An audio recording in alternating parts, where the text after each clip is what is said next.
भगवान श्री राम की कथा को श्रवण करने के लिए आप बैठे हैं। राम कथा का नवरात्र से भी संबंध है। अब पूछे कैसे? भगवान श्री राम जिस समय युद्ध की तैयारी कर रहे थे, युद्ध चल रहा था किससे? रावण से।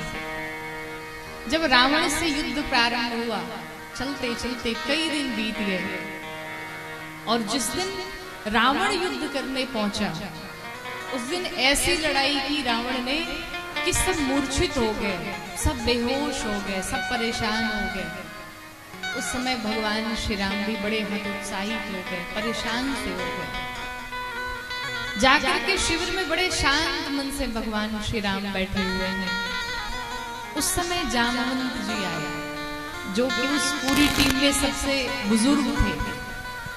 तो जामवंत जी जब आए, राम जी को समझाते, राम जी क्यों परेशान हैं आप?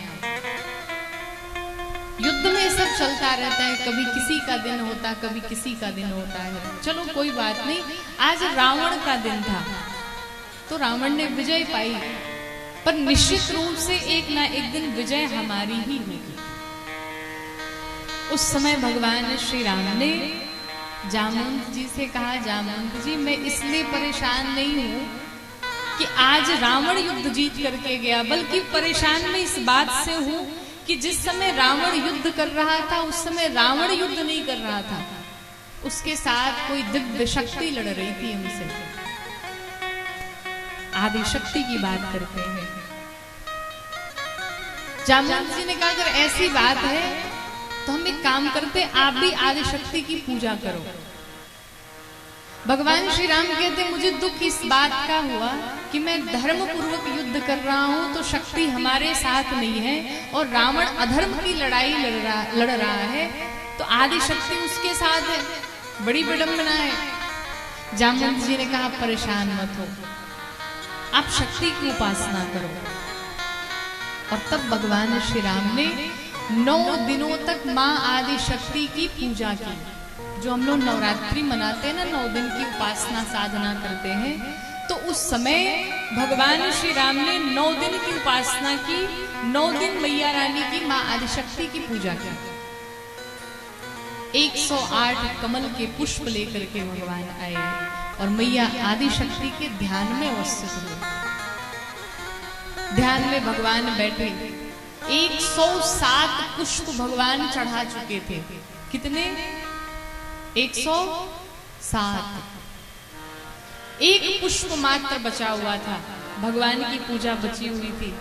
मां आदिशक्ति ने सोचा, चलो मैं इनकी परीक्षा लेती हूँ। और मां आदिशक्ति ने क्या किया? जो एक कमल के पुष्प बचे थे उसे चोरी कर लिया, चुरा लिया। देखते हैं अब इनकी पूजा कैसे पूर्ण होगी, देखते हैं ये भक्त है कि नहीं है। जब एक पुष्प मैया ने चुरा लिए, भगवान ध्यान में थे, भगवान ध्यान से उतरे और जैसे ही भगवान ध्यान से उतरे, भगवान ने देखा, हाथ लगाया तो एक पुष्प ही नहीं है। अब भगवान सोचे, मैं पूजा कैसे करूं मैया दुर्गा की, मादी शक्ति की पूजा हमारी पूर्ण कैसे हो? 107 पुष्प तो हमने निवेदित कर रखे थे, पर 8वां कहां से लेकर के आऊं? कोई बात नहीं, फिर भी मैं हारने वाला नहीं। भगवान राम को उस समय स्मरण हुआ कि मैया कौशल्या मुझे बचपन में राजीव नयन कह करके पुकारा करती थी। अर्थात भगवान श्री राम के जो नेत्र हैं वो कैसे हैं? कमल के समान हैं। तो भगवान ने सोचा, मैया मुझे कमल नयन पहले से ही कहती थी, चलो आज मैं अपने नेत्र ही चढ़ा देता हूं। भगवान ने अपने तीर निकाले और तीर निकाल करके अपने नेत्रों को चढ़ाने का संकल्प किया, पर मेरी पूजा अधूरी नहीं रहनी चाहिए। भगवान तीर को लेकर के जैसे ही नेत्रों के पास पहुंचाए कि नेत्र को निकाल करके मैया के चरणों में अर्पित करूं, मैया दुर्गा वहीं पर प्रकट हो गई।